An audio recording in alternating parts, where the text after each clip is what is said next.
She don't know what to do, she is lost, running in circles, aiming too far, getting nothing out of her eyes on the floor, hoping that someone will find it and keep it safe. I'm here right now with Nixie in the pond. Here we've got Nicola. Hi. And Lucy. Hello. So guys, tell me about Nixie. Well, so you're a band. When did you first get formed? How did you come together? What are we now? April? yeah, Tomorrow? March. Monday, so we're in March. About a year ago. about a year. And how's it going so far? We're getting there. It's going good. We love it. This draw's not staying. What's the life of Nixie? What do you do day to day? Like, how many times do you rehearse a week? Things like that. Not as much as we should. We probably shouldn't put that in an interview. So we never rehearse. We stay in bed till like about 3 p.m. As much as we can. We need to obviously support ourselves financially in London in these hard times. Yeah, probably about 3 times a week we rehearse, and then we write individually and together. And then try and do covers just to put on YouTube. Yeah, tell me about the way that you work together. Who's the bossy one? She's the bossy one. I'm not, but I just, So we have our do ways. you have individual styles that you have to kind of collaborate together? Yeah. Completely. We're complete opposites We're in not terms of complete writing opposites, style. but I'm very blatant. But I'm quite direct, so what I write is what I mean. Whereas Nicola writes in riddles and poets. Poetry. We do have quite different writing styles. I think it's quite obvious when Lucy's written a song, when I've written a song. Mine's I always try to be a bit poetic, and Lucy's very straight to the point. So kind of to your audience, it'll be clear But when we write, we try and write together, but it is quite difficult because we're quite different. Yeah. So what normally happens is one of us will start a song, pretty much get the basic structure, and then the other one will come in and help finish it and add harmonies to it, basically. That's what happens. So when you've got a song, how do you work to collaborate with each other? Well, because your end product seems so well together. Joined. Well, for example, I'm writing one at the moment, but I've not let her listen to it yet because I want to be comfortable with it before it's changed, you get what I mean? So, I don't know, we kind of just sit and someone will sing it and then we'll be like, yeah, alright, and then we'll just work on it. We just do what works. So if I think a harmony might sound nice over something that we don't think about it. No, it just kind of happens. It's like a natural me down, I will climb back up. All I've done is help me see how stupid you So, let's get down to the nitty-gritty, the dirty details. What if you had written a song? What would be the song that you wish you'd written?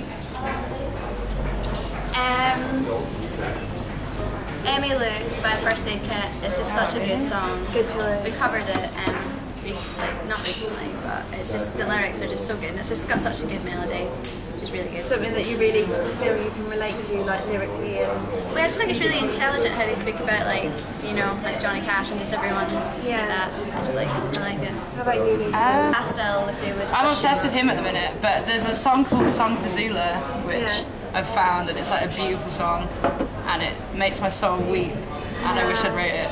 And I can't pronounce the band that sings it, so I'm not going to Phosphor Song for Zula. Yeah, you can YouTube it. It's also a great anything song. by Bon Iver is just beautiful. Yeah. He's just beautiful. Yeah. There's quite a lot of artists that Ben Howard quite like to write some of his songs. So do you think that we can see your musical preferences in what you present to us? So your personal, what you like from music, do you take that and put it into your own thing?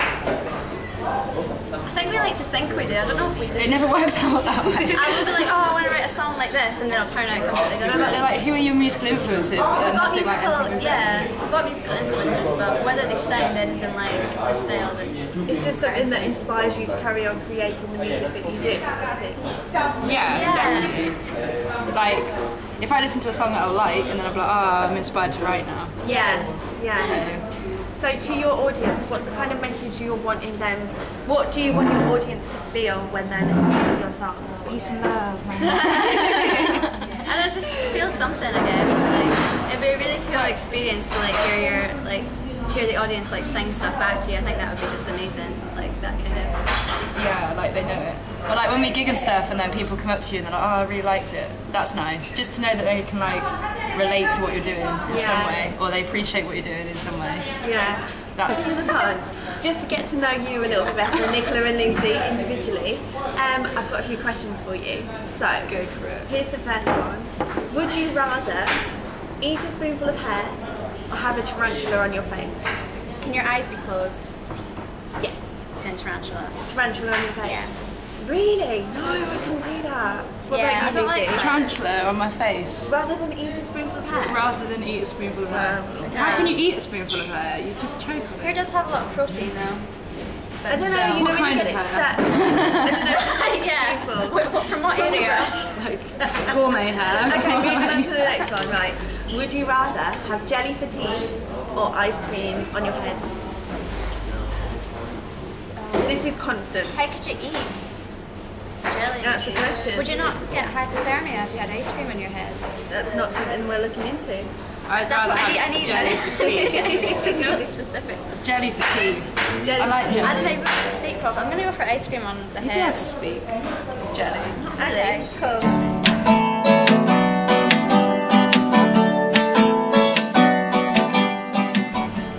Would you rather grow a tail or wake up and it just be there? Wake up and then just be there. If you wake up and it would just be there, then technically you have grown a tail. But grow it gradually. I think that just weirded me out. If it was, if you were day by day, like, oh, my tail's getting longer. I'd quite like to grow it and then like And then you've seen it. style it as it grows, like tame it into a beautiful tail. Okay. What would you do if you had eyes on the palms of your hands? Be like that thing from Pan's Labyrinth, wouldn't you? Oh my gosh, yeah, I didn't Yeah. even realise that's where it's coming from. Yeah. So you could look anywhere, really, couldn't you? But you still had your eyes, but you grew them. So you had 4 eyes. That'd be cool. Secret eyes. Secret eyes. If you high-fived anyone, you'd be like, oh no, my eyes.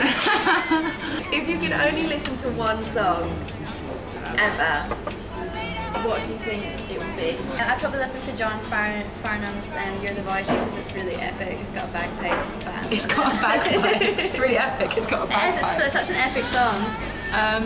Sing yours. It'd be something epic. Sing it. Yeah. Turn around.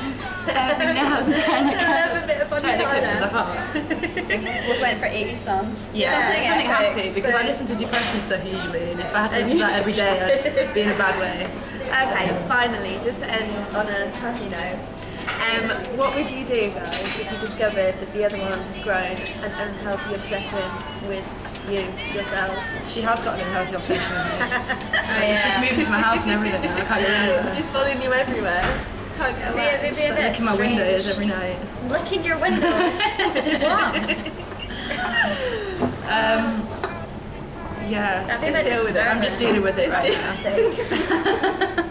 Guys, tell me what's happening with you in the near future, like what's up and coming for Nixie and the Pond, what can we expect for your fans out there? We're currently working on a single, or like 2 singles, A side and B side, I think. We're doing some festivals in the summer around the country. Which festivals are you doing? Peterborough, Brighton. We're on the trains in London. Amazing! Doing something on tubes or something. So that'll be fun. All details can be found facebook.com/Nixie in the Pond. Nixie and the Pond, fantastic. Can I just say, I'm so glad you're bringing out a B-side because no one does B-sides anymore. Bring the B-side back. That's what Bring the I say. B-side Bring back. back the Hashtag. B-side. Bring the B-side. Hashtag bring back the B-side. Definitely. So tell me just once more, where does the name Nixie and the Pond come from? Well, we came across it in the, what's it called, the Grimm Fairy Tales. It's called the Nixie in the Mill of the Pond. Nixie in the Mill Pond. Mill Pond. Well, yeah, and then we just took Nixie in the Pond, just so it sounded It mystical. sounds quite cool. Yeah, and it's definitely something original. Everyone thinks that it's Everyone thinks it's because Nicola's called Nicola, so she's Nixie, and they're like, "Oh, are you the pond?" And I'm like, "Do I look like a pond?" Some people have asked because like it's kind of like Lucy and Nicola, like in Oh yeah, someone did say that. That Someone sounded did Do say you like think you'd ever shorten it to Nixie, or do you think that No, because I'd all think it was her. Definitely. And this is the plot. Alright, well thank you again guys. Thank you so much for seeing me today and best of luck for the future. I'm sure we'll be hearing much more from you soon. Thank you. Look out for that single, look out for them at the festivals and peace.